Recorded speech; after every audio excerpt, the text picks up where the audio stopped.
So guys हमारा जो आज का चैप्टर है फिजिकल एजुकेशन की रिवीजन सीरीज के अंदर वो है फिजियोलॉजी एंड स्पोर्ट्स, जो कि है आपका यूनिट नंबर 8 से। और मैं आपको बता दूं कि हमारी जो प्लेलिस्ट है बाकी के पीछे के यूनिट्स की वो डिस्क्रिप्शन बॉक्स में अवेलेबल है, तो आप उसको ज़रूर चेक कर लें और वहाँ से पीछे की यूनिट्स की सारी वीडियोस को ज़रूर देख लें। और इवन डिस्क्रिप्शन बॉक्स में जो हमारे फिजिकल एजुकेशन के कंप्लीट नोट्स हैं उनका भी लिंक अवेलेबल है, आप उनको भी डाउनलोड कर सकते हैं। तो गाइज इसके अंदर हमारे की पॉइंट्स क्या रहेंगे, सबसे पहले मैं वो आपको बताने वाला हूँ। तो देखिए गाइज, सबसे पहला है आपका gender differences on physical and physiological parameters, मतलब कि मेल और फीमेल जो होती हैं उनके बीच में फिजियोलॉजिकल पैरामीटर्स पे क्या क्या डिफरेंसेस होते हैं, फिजिकल पैरामीटर्स पे क्या क्या डिफरेंसेस होते हैं, वेट को लेके, मस्कुलर फिटनेस को लेके, ठीक है।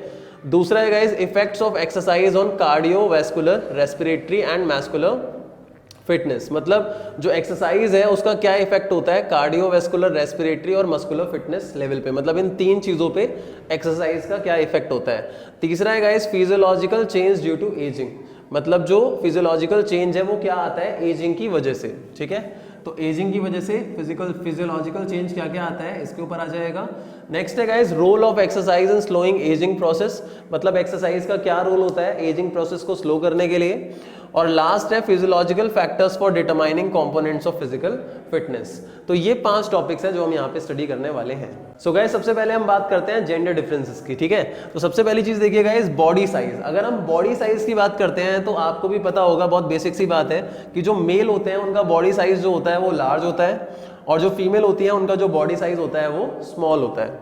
दूसरा है बॉडी शेप। तो बॉडी शेप की बात करें तो मेल में जो परफेक्ट बॉडी शेप मानी जाती है वो वी शेप मानी जाती है। ज्यादातर जो बॉयज हैं उनका डिजायर होता है वी शेप डेवलप करना बॉडी में एज अ शेप। और अगर मैं फीमेल्स की बात करता हूँ, गर्ल्स की बात करूँ तो स्लिम फिट, मतलब उनकी जो बॉडी शेप होती है वो स्लिम फिट रिक्वायर्ड होती है उनकी एक्चुअल फिटनेस के लिए, ठीक है। नेक्स्ट है गाइस विट्रेब्रे। तो विट्रेब्रे जो है वो बेसिकली एक पार्ट है आपका, ठीक है, बॉडी के अंदर। और अगर हम लेग्स और नीज की बात करते हैं तो जो विटेब्रे है वो मेल्स के अंदर लॉन्ग होता है as compare to legs and knees. और अगर हम फीमेल्स की बात करते हैं तो विटेब्रे जो होता है वो स्मॉल होता है एज कंपेयर टू लेग्स और नीज। तो मेल में लॉन्ग होता है और फीमेल में ये स्मॉल होता है, सिर्फ आपको इतना ध्यान रखना होगा। नेक्स्ट है गाइस सेंटर ऑफ ग्रेविटी, ठीक है। तो हमारा सेंटर ऑफ ग्रेविटी जो है वो नाभि वाला पार्ट होता है और कहीं ना कहीं फीमेल्स के अंदर ये लेस हाई होता है और एज कंपेयर टू फीमेल्स जो मेल्स होते हैं उनके अंदर ये मोर हाई होता है, तो ये आपको पता होना चाहिए। नेक्स्ट है गाइस आपका एब्डोमिनल। तो एब्डोमिनल की बात करें तो फीमेल की जो एब्डोमिनल होती है, जो स्टमक एरिया होता है वो लार्ज होता है। इसका रीजन है रिप्रोडक्टिव ऑर्गन्स जो उनके एब्डोमिनल में है। और जो मेल है उनका स्मॉलर होता है पार्ट एब्डोमिनल का एज कंपेयर टू फीमेल। इसका रीजन होता है क्योंकि वो रिप्रोडक्टिव ऑर्गन्स जो हैं वो मेल्स में नहीं होते हैं, ठीक है। नेक्स्ट है गाइस बोन्स ऑफ शोल्डर। अगर हम बोन्स ऑफ शोल्डर की बात करें तो मेल्स की जो होती है वो ज्यादा स्ट्रांग होती है और कंपैरेटिवली जो फीमेल्स की होती है वो वीक होती है, तो ये आपको भी पता होना चाहिए। सो गाइज अब हम देखते हैं हमारा जो एक्सरसाइज है, मतलब हमारी जो एक्सरसाइजेज होती हैं उनका क्या इफेक्ट होता है कार्डियोवैस्कुलर फिटनेस पे। तो कार्डियोवैस्कुलर फिटनेस के बारे में हमने लास्ट यूनिट्स में पढ़ा था, जिसके अंदर हमने पढ़ा था कि किस तरीके का स्टेबिलिटी हमारा हार्ट का रहता है, इवन जो ब्लड सर्कुलेशन है हार्ट का वो किस तरीके से रहता है अगर हम कार्डियोवैस्कुलर फिटनेस पे ध्यान देते हैं। तो अगर हम एक्सरसाइज करते हैं तो कार्डियोवैस्कुलर फिटनेस जो है, मतलब हार्ट से रिलेटेड जितनी भी चीजें हैं उस पर क्या इफेक्ट पड़ता है वो आपको पता चलना चाहिए, ठीक है। सो गाइस सबसे पहली चीज है आपकी कार्डियक आउटपुट इंक्रीजेस, कि आपका जो कार्डियक आउटपुट है वो बढ़ जाता है अगर हम एक्सरसाइज करते हैं। तो कार्डियक आउटपुट क्या होता है, the capacity of pumping of blood in heart increases, मतलब कि जो पंपिंग ऑफ ब्लड होता है हमारा हार्ट के थ्रू वो इंक्रीज हो जाता है बिकॉज ऑफ एक्सरसाइज। तो आपको पता ही होगा अगर हम कोई भी एक्सरसाइज करेंगे तो उस एक्सरसाइज को करने की वजह से कहीं ना कहीं हमारी जो बॉडी है वो एक्टिवली वर्क करेगी और एक्टिवली वर्क करने की वजह से हमारा जो हार्ट का जो सर्कुलेशन है ब्लड का वो भी इंक्रीज होगा, ठीक है। नेक्स्ट है guys pulse rate of heart. तो आपने देखा होगा आप बहुत ज्यादा अगर तेजी से भागते हो काफी देर तक तो आपका जो पल्स रेट है, आपकी जो हार्ट बीट है वो बढ़ जाती है। तो इसी तरीके से जो पल्स रेट है हार्ट का वो इंक्रीज हो जाएगा। इवन ब्लड प्रेशर भी इंक्रीज हो जाएगा, क्योंकि अगर आप भागोगे या कोई भी एक्सरसाइज करोगे तो आपकी जो ब्लड का फ्लो होगा बॉडी के अंदर वो भी तेज हो जाएगा। नेक्स्ट है guys effects of exercise on muscular system, मतलब कि जो एक्सरसाइज का इफेक्ट है मस्कुलर सिस्टम पे वो किस तरीके से होता है। तो guys size and shape of muscular muscles change. अगर आप करते हो एक्सरसाइज तो आपकी जो मसल है उसका जो साइज है और जो शेप है वो चेंज होता है। आपने कई बार सुना होगा कि अगर हम बहुत ज़्यादा वेट लगाते हैं वेट ट्रेनिंग के दौरान, तो उसका रीज़न ये होता है कि हमारी जो मसल है वो टूटती है, मसल में जो सेल है वो टूटते हैं, और जब वो वापस रीजॉइन होते हैं तो उसका जो साइज है वो बढ़ जाता है। तो यहाँ पे ध्यान रखिएगा कि एक्सरसाइज की वजह से हमारा साइज और शेप जो है मसल का वो चेंज होता है, हमारी एक अच्छी शेप आती है बॉडी की। नेक्स्ट है गाइस करेक्ट बॉडी पोस्चर। तो एक्सरसाइज करने से हम कहीं ना कहीं कॉन्शियस हो जाते हैं अपने बॉडी पोस्चर्स को लेके उस एक्सरसाइज के दौरान, तो हमारा जो बॉडी पोस्चर है, जो बॉडी पोस्चर डिफॉर्मिटीज हैं वो भी खत्म होती हैं। नेक्स्ट है गाइस फूड स्टोरेज इंक्रीजेस। अगर हमारी मसल ब्रॉड होएगी तो ऑब्वियस सी बात है हमारा जो फूड स्टोरेज कैपेसिटी है वो भी बढ़ेगा, और साथ के साथ हमारी जो भूख है वो भी ज्यादा होगी, ठीक है। नेक्स्ट है guys effects of exercise on respiratory system, कि हमारा जो रेस्पिरेटरी सिस्टम है उस पर क्या इफेक्ट पड़ेगा एक्सरसाइजेस का, ठीक है। तो पहली चीज decrease in rate of respiration, मतलब अगर हम बात करते हैं नॉट इनिशियल बेसिस, अगर एक बिगिनर एक्सरसाइज कर रहा है तो उसका जो रेस्पिरेशन सिस्टम है उसका रेट बढ़ जाता है, लेकिन ग्रेजुअली बाद में डिक्रीज होने लग जाता है। इसका रीजन होता है क्योंकि एक्सरसाइज करने की वजह से एक सर्टेन पॉइंट पे हमें रेस्पिरेशन को कंट्रोल करना पड़ता है, जिसकी वजह से ऐसा होता है। However increases for beginners, beginners के लिए इंक्रीज होगा लेकिन ग्रेजुअली बाद में डिक्रीज होगा। Strong will power, strong will power इसलिए बोला गया है गाइस रेस्पिरेटरी सिस्टम में, क्योंकि आपने देखा होगा कि कई बार हम कोई भी आसन भी करते हैं तो वहां पे हमारी जो प्रॉपर ब्रीथिंग है उसको हमें कंट्रोल करना पड़ता है, और एक्सरसाइज के दौरान हमारा जो माइंड है उसका मसल के साथ कनेक्शन होता है, जिसकी वजह से हमारा जो माइंड है और हमारी जो विल पावर है, हमारे माइंड पे हमारा जो कंट्रोल है वो बढ़ता है। तो इसीलिए जो रेस्पिरेटरी सिस्टम है वो भी इंप्रूव होता है, क्योंकि हमारी जो ब्रीथिंग होती है वो भी स्ट्रांग हो जाती है, ठीक है। नेक्स्ट है guys role of regular exercise on ageing process, मतलब कि अगर हम एक्सरसाइज करें तो एजिंग प्रोसेस जो है उस पर क्या इफेक्ट पड़ेगा वो आपको पता होना चाहिए। तो guys helps in maintaining bone density, मतलब हमारी जो बोन की डेंसिटी है वो इंप्रूव होती है इससे। Next reduces risk of cardiovascular disease, मतलब हार्ट से रिलेटेड जितनी भी डिजीज होती हैं वो उनकी जो रिस्क है वो कम हो जाता है, ठीक है, होने की जो प्रोबेबिलिटी है वो कम हो जाती है।